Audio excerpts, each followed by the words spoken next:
Life happens when we let go. That was a big lesson when I returned to Europe after 25 years after I escaped. I just look so forward to re-engaging in the European mindset. Ever since I escaped Romania with my 2 children and came back to the US 25 years ago, I just couldn't wait to get back to Europe. You know, America, I love our work ethic, even though things have changed over after COVID, no doubt in my mind. But I was always very proud as an American over how we worked so hard. But also, when I lived in Europe for 7 years, I always look for the positive about my experience, no matter what my experience is. And even though I was going through domestic abuse at the time, I also found things and ways to enjoy and appreciate the European lessons that I had the opportunity to learn. And one of the things I really appreciated about Europe was their appreciation of life and relationships and love. Because that's something we weren't as strong with here in the US. So I spent my 20s in Europe, and after I returned home, all I wanted to do was go back there. But I never did, because I was so busy going to school and working and trying to figure out life here and back in the US. So 25 years later, I got the chance to go back. Now, it got postponed for a year because of COVID. But I was so excited to go. And I had not been to Spain before. So I went to Spain. I went to Santiago, Spain, and I embarked on my journey on the El Camino. Now, some of you may know the El Camino as a spiritual walk, but you don't have to be part of religion to participate. You can go for like a whole month, and there's all different routes you could take on this journey. And some people just do parts of it, and then they return other times to different parts of that journey, of the many journeys you could take. But ultimately, you all end up at the Grand Cathedral in Santiago. And what an experience that was. But, life happens when we let go. And when I arrived, my feet had swollen up so badly on the airplane. I have no idea why to this day. Never had any problems prior when I had flown anywhere. But when I arrived, my feet were swollen, and I hoped the next day it would be gone. But when I woke up in the morning, they weren't as painful. It wasn't as painful, but it was still painful for me to walk. But I had 6 days to do the block of the journey. And I woke up refreshed, besides the swollen legs. I got my lunch. I was packed lunch. I had my breakfast, had my lunch. And I was doing this alone. I didn't sign up with a group to do this. I just wanted peace of mind. Like I said, I enjoy doing things alone. I wanted my time to spend with myself and to process a return to Europe, which was scary for me as well. I really wanted to face a fear of returning to Europe from how I escaped with my children back to the US. But I wanted to overcome that fear of getting on the airplane, coming to Europe. So I started my journey, and I didn't have a map. So I went down to the local. I had my Camino passport. You get a little passport just meant for the Camino, and you get stamps along the way. And I started out down at the cathedral, got my stamp, spoke to the people there, and I said, well, okay, where do I begin? And she said, oh, out back in the piazza there, and you'll see the shells there, and you just follow the shells. And to me, it's like, Wizard of Oz, just follow the yellow brick road. So I left my faith open that I would just find the way. So I go out back, I see some shells on the ground, but I was like, I'm still not sure. But I said, all right, let me follow this path. There was a town, I'll think of it after, that I started out at, and I went up. There was you can go below the tower, or to some streets, or go up on this ramp, which looked very, very old, and it went above the city line. And so I walked up there because it looked really, really old. So I was like, oh, this must be it, because this place has been here for centuries, right? So I go up the ramp, all cobblestone, and all the tourists are around. And so I went around the corner there, up and around, and I just kept following. So it was a beautiful sunny day, and I walked around, and I'm clicking away with my pictures because I love to take pictures and of my journey. So I walk around. Now I didn't start out until, oh gosh, probably like 9 o'clock. And I had a certain amount of kilometers I had to do because I had the rooms set up for each evening. So I make my way around, and I'm like, oh, this is beautiful. All the tourists are taking pictures. I'm like, this is great. And my feet are, feeling it a little bit, starting to swell up a little bit. I make my way around, and I come to the hilltop around the city. It was gorgeous.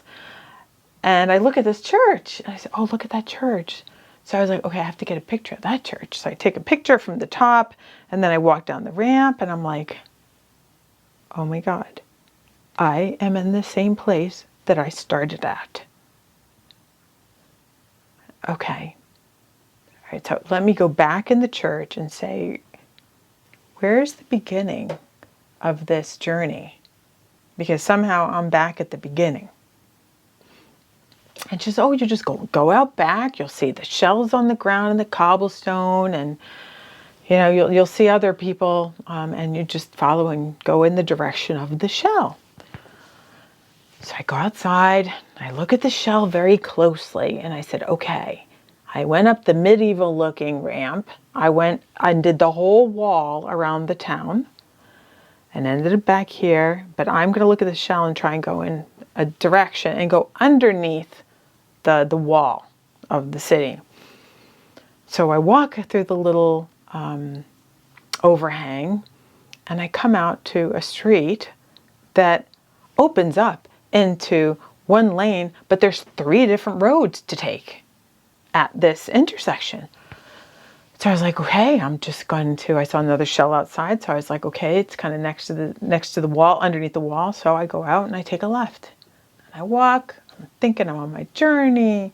I walk around, I see some other interesting things. I take some more pictures, and I see the beautiful foliage and the bushes all groomed and perfect, and the beautiful old stone walls, and you have plaques of wars and things like that. And I was like, okay, this is interesting. But then I walk in, I take a left, and I'm like, I'm back in the city. I just walked around the wall, and I'm back in the city. Okay, by this time I have to pee. I have to go to the bathroom. So I said, okay. I walk in the center there, take a couple more pictures, take deep breaths, let it go. It'll be what it's supposed to be.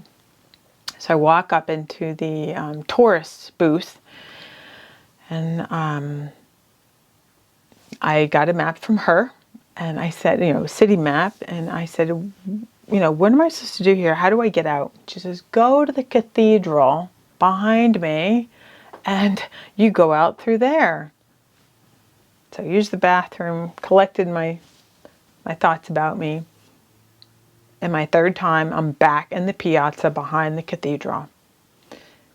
And by this time, I'm not seeing any more pilgrims like me on any level, no groups. All I see is group tourists doing the city tour. There's no one around. I want to cry. And in my mind, I'm saying, what the are you doing here? You idiot. What made you think you could do this alone without anyone to show you where to go? I mean, I just felt like I was once on the top of a hill in Australia when I got the first smack across my head from my first husband. And that's how I felt. I felt like, where have you brought yourself? On an airplane to another country, you have no direction, you're worn out, you have no support. Are you nuts? I held back the tears and I prayed to God. I just said, I don't know what to do. I need your help. And then I look up at the top of that ramp, that medieval ramp that the first time I went up, and all of a sudden, someone comes down the hill. I didn't really notice hard, but when he turned, he had a little white hat on. But when he turned, I saw the light. I saw his backpack with a white shell on it. And that was the sign of another pilgrim on the El Camino. I just booked up to him. I ran up to him and I said, excuse me, do you speak English? He says, yes, I am German, but I speak English. I just said, I am so lost. Please, can I follow you? And he said, sure. Here's my camera. Here's my phone. First, take a picture of me in front of the church. I said, anything you want. So I took a picture of him. He took a picture of me. I'm like, okay, I am on my journey, my first day. So I follow him. He walks down and he says, I just need to get some food or something. We'll stop at the little store. I was up all night. I didn't go to bed until 4 o'clock in the morning. By this time, it's noon. And he's like, I just need to get some food, some bread in my stomach because I found some girls. We partied. We have a good time. And, if you don't mind doing that, just waiting. I was like, oh, anything. So this young man, I think he was like 31. And what this for me a year and a half ago. So I was 54. I was like, whatever. And he's like, well, I hope you don't mind. I'm probably going to walk kind of slow. And I was like, oh, no problem. My feet, my limbs are so swollen right now that I'm not walking very well. So he's like, no problem. So we stop, get the food. And I'm walking with him outside. And all of a sudden he pulls out on his phone. He pulls up an app. I said, what are you doing? He says, oh, well, in these big cities, sometimes you just get lost. So instead of, making yourself crazy, he said, sometimes I just look for a little bit just to get myself back on track in the big city. I was like, oh my Lord. So we get out of the city and we had just the most amazing talk and chat during our time together, that journey. And he had been on the road already on this path for, I think, a couple of weeks. Yeah, I think like 3 weeks already. He was already on the path. And he was a young student.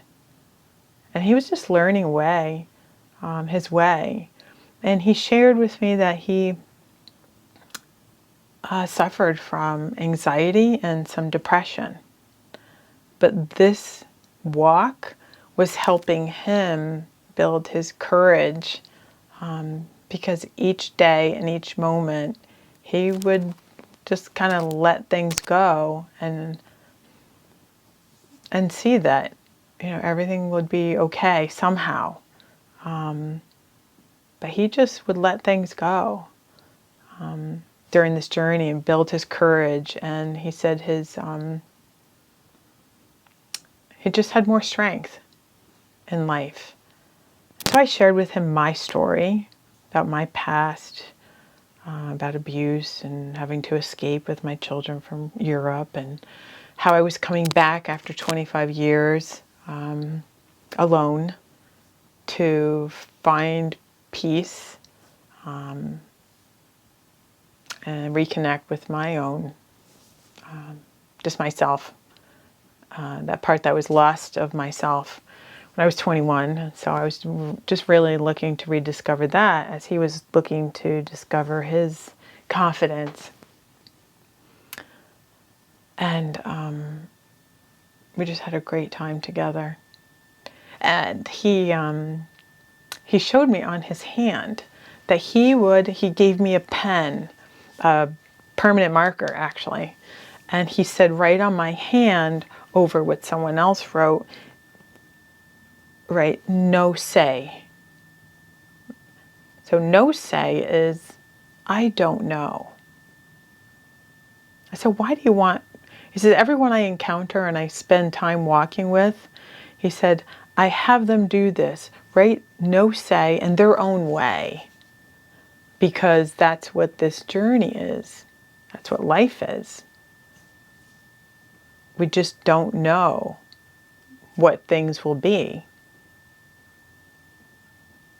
So let go of control and judging things and accept that we don't know what life holds for us. After walking probably, I think 6 hours, the sun was beginning to set and he was very tired. And he said, you know, I'm still tired from last night. Do you mind if we stop at the next hostel? I said, sure, but I still have a lot farther to go. And he said, okay. He said, stop a minute. Okay.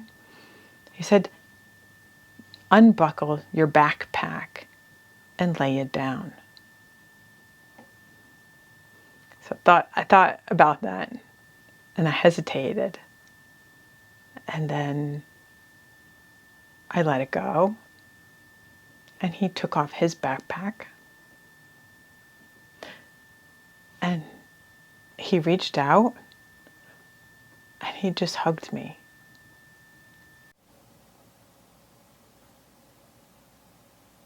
I didn't know what was in that moment, but it was everything and nothing.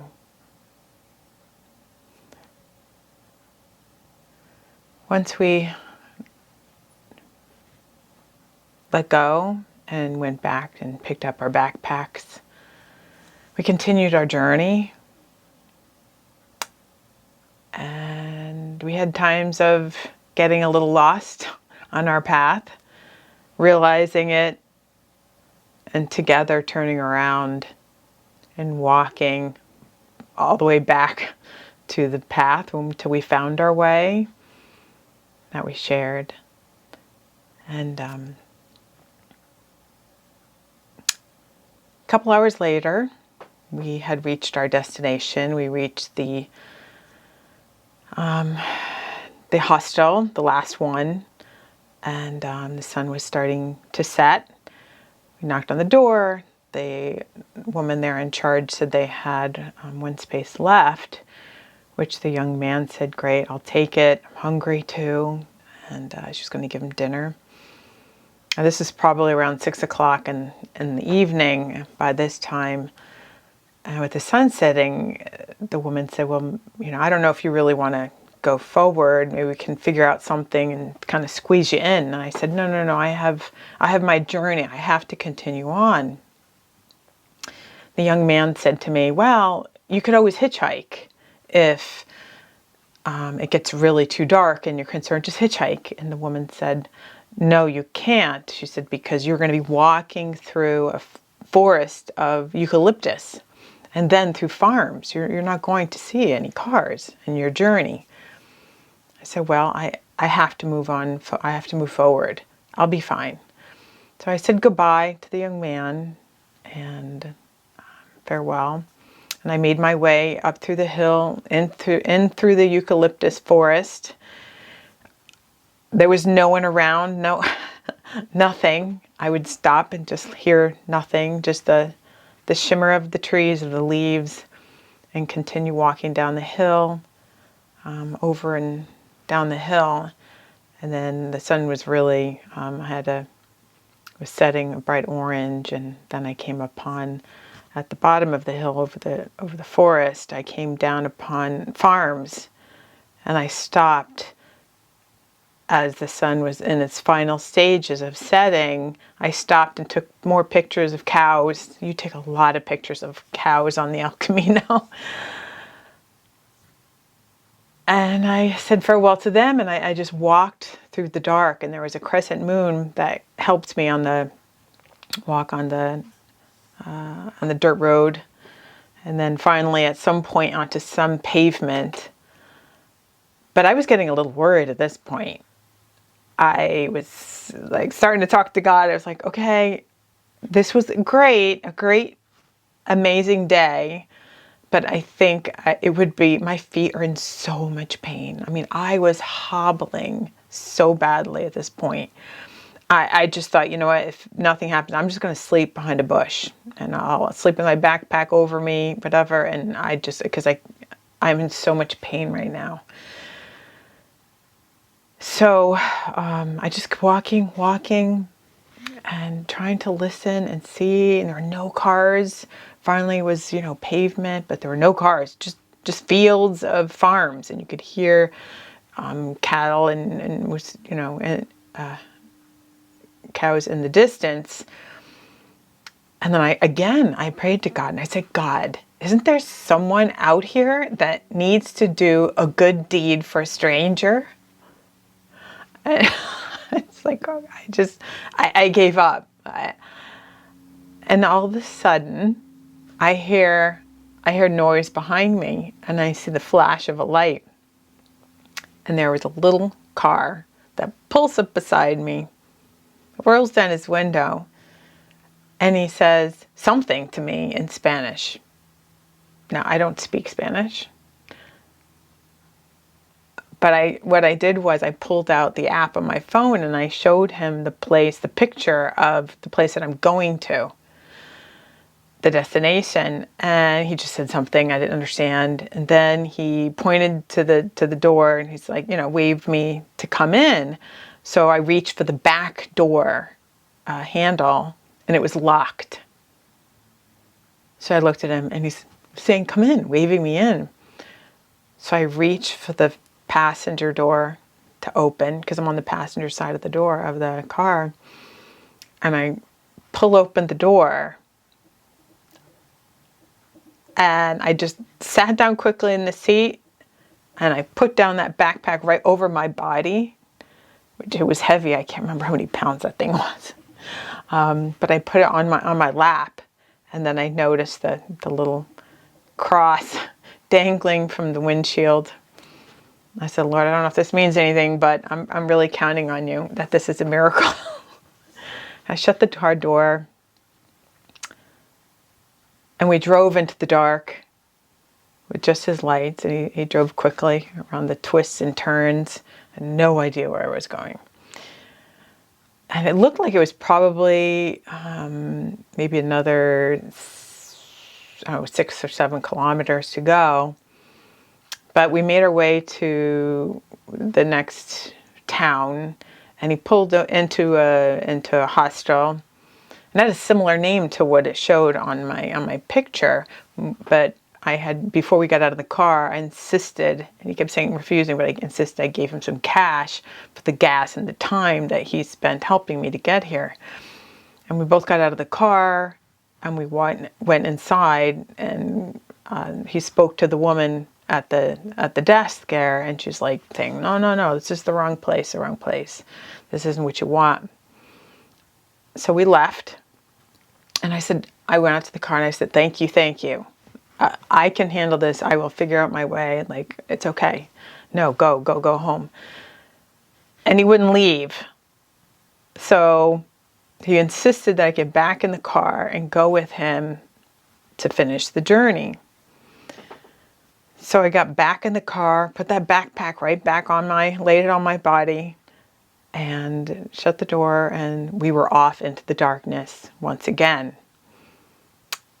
maybe another 2 kilometers or so, the car pulls up to a place and we stop the car. But this time, the location looks like the picture of the hostel or hotel on my phone this time. At least the picture resembles what I thought it was going to look like. And he walks me into the front door. We meet the woman at the door. She welcomes us, and she's a little frazzled. She's like, "What's going on? What's going on?" So she spoke to him in Spanish, and they were kibitzing back and forth and said, "Okay, you're in the right spot." And then the woman says to me, "We were waiting so long. We've been waiting hours for you, like the last 3 hours. By now, we're looking at like 9:30 at night." And my feet, I could barely walk. I would have never made it there. If that man left, I would have just slept in the bushes. There's no way I would have made it there. So he said goodbye, thank you. The woman was like, she's like, "You just don't know how lucky you were that such a kind man was to pick you up, a stranger like that, and get you here safely." So he left, said farewell. And she took my bag and she brought me into the dining hall and she said, "We've been saving your food for you. So sit down." She gave me soup first and a glass of wine. And when she left me alone with my soup, I just put my hands on that bowl, that warm bowl of soup. And I just started sobbing because just the safety and just calm and just thankfulness that I had, that how my prayer was answered. I was just so grateful. And that was my first day walking down Camino with no map and just letting things go. And just like the young man said, I'll never forget, no say. We just don't know what will happen when we let go. And just follow a calling, follow our spirit, follow and listen for the soul to show us what we need to see. I would have no idea that during this trip, this unmapped trip, that just this one day I got to meet. I feel like I met my brother's soul, just to see him come around and learn something. I would have never thought. And also, it helped have closure to the fear of going and arriving back to Europe and not being afraid of what might happen to me when I'm alone and vulnerable. But that's, as they say, someone who's lost doesn't always mean they've lost their way. They don't know where they're going. But sometimes you really have to let go and not know in order to have closure. Only time can give us that. And letting go can give us some kind of closure.